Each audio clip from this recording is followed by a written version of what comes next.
In the world of financial accounting, money does not just disappear, but it moves from a source to a destination.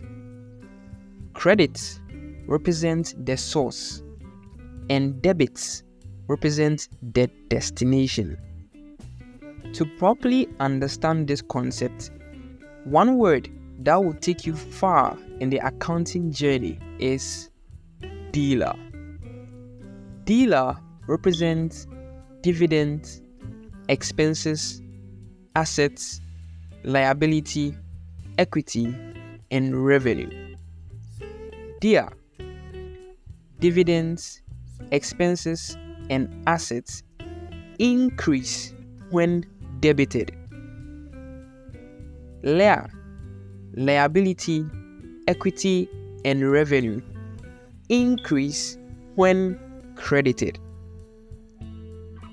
Here is a representation of debits and credits using a T account and our keyword dealer. Dividends, expenses, and assets which increase when debited are on the left side, and liability, equity, and revenue which increase when credited are on the right side. If you found this video useful, be sure to like and hit the subscribe button. Leave your thoughts in the comment section and what topic you want me to tackle next.